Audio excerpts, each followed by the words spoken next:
By video conference, the honourable member for Courtenay-Alberni.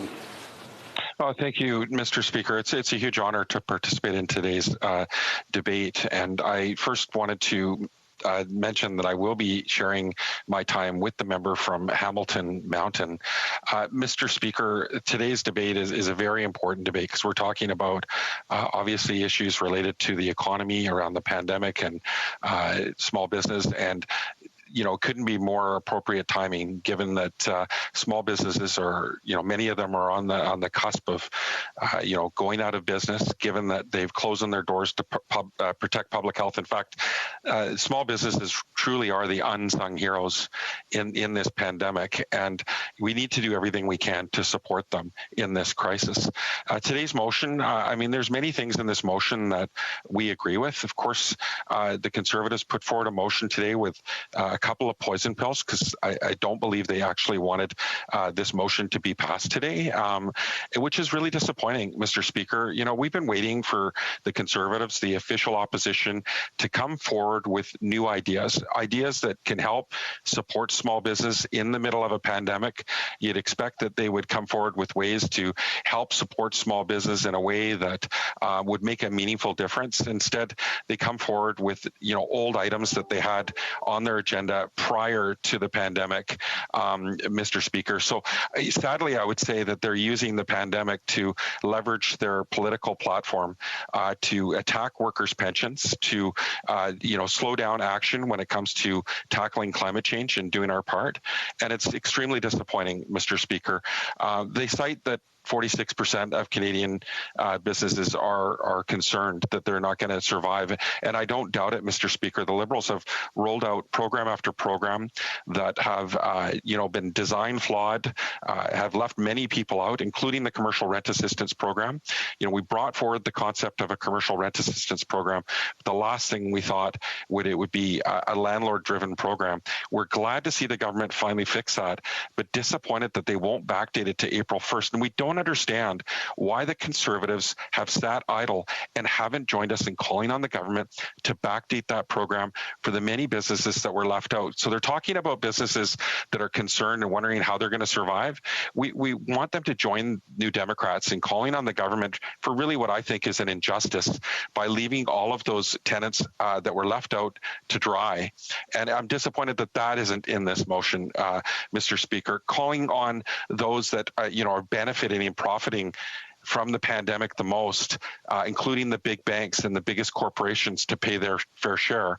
They are, getting a free ride, Mr. Speaker. And now, the Conservatives have put forward a motion where they're calling on the postponing of the increase of the Canada Pension Plan and payroll taxes. Mr. Speaker, it's like we're in one crisis and we're putting off a future crisis for seniors. We know that many of them were in crisis heading into this pandemic without adequate supports and adequate safety security in place and retirement savings to get them through even the best of times. We're seeing housing prices skyrocket in the middle of this pandemic. And we saw the Conservatives for a decade, refuse to increase contributions to the CPP, which is, really leaving seniors vulnerable today. And now they want to leave young people that are going to be really the victim of carrying the debt load and the consequences of, the pandemic and what it's going to do to the Canadian economy in the long run, to, not have to contribute now when we know that they deserve to have a retirement in the future where they can retire with dignity. So again, this is just back on their track record of continuing to attack workers and seniors. We saw under their regime that they, attempted to raise the retirement age from 65 to 67. They refused to invest appropriately in the OAS. And so their track record when it comes to pensions is pretty clear. And what we don't want to do is use one pandemic for an excuse to have another crisis in the future when it comes to seniors and retirement income. Also, that they're even calling it taxes. This isn't taxes. This is about critical investments in people's retirement security. And, it's disappointing to hear the Conservatives say that now they support labor, now they support workers, and they're changing their direction, yet they now are using words like taxes when it comes to increasing supports for, income security for people in their retirement. The other part that I'm deeply concerned about is the carbon tax. And, we saw in 2008, and I got to give credit to the BC Liberals for continuing to move forward with the carbon tax in BC, despite the economic crisis that we were in 2008, understanding that if we don't do our part when it comes to taking climate action, that we are inevitably, going to be in another crisis down the road that's going to cost us all much more, whether it be in forest fires or flooding, and we're seeing the impact it's having on our warming oceans and our salmon, and this is the time right now to ensure that we follow through with climate action. And right now we're still lagging behind jurisdictions such as British Columbia on a federal landscape.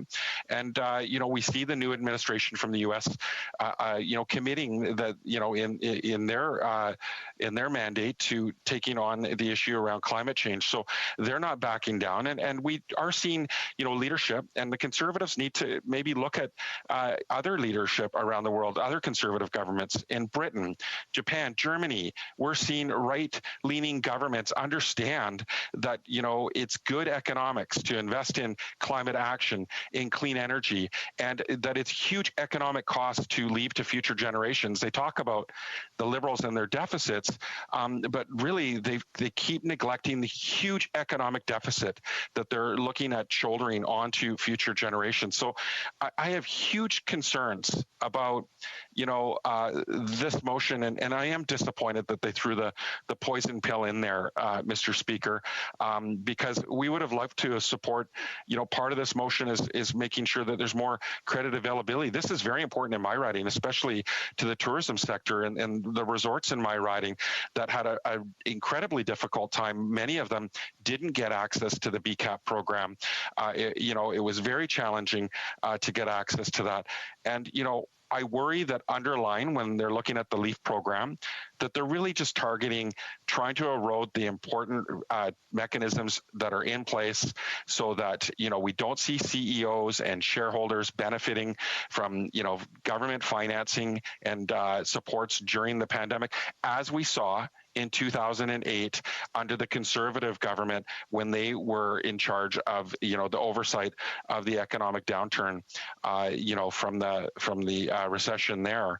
So these are some of the things that we've identified that we're deeply concerned about, and we'll continue to work with all parties to ensure that we're making sure there's improvements and supports for small businesses, including ensure that we want to see the government, the Liberal government, follow through with their commitment when it comes to, accessible, affordable, and universal childcare, so that everybody has a chance to have early childhood education and be able to go back to the workforce.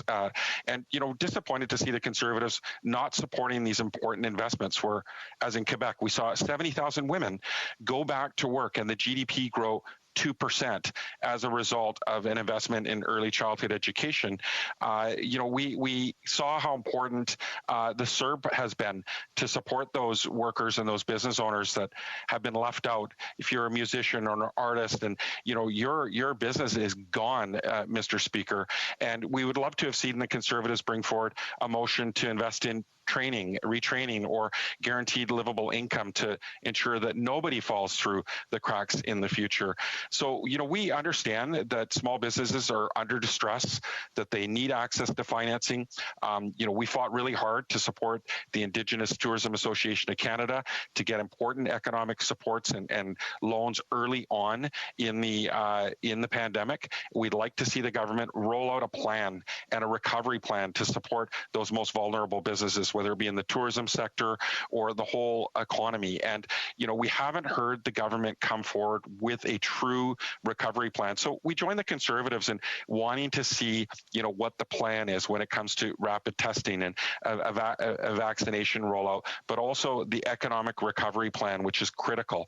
And again, just, back to the importance of supporting small business, we need to be working together in a collective spirit, and we need to be careful. I don't think it's the time for partisan approaches to, taking attacks on really important supports for people. This is a time for us to recognize how inadequate the supports are there for people, and how sad our commitment is to climate change. And we saw that in Bill C-12, which the government just tabled, the lack of priority this government sees when it comes to tackling climate change. So again, there's some things in this motion that we support, but we're deeply disappointed that they had to throw a bunch of poison pills in there and really push, what is a crisis now to future generations. And we hope that our colleagues will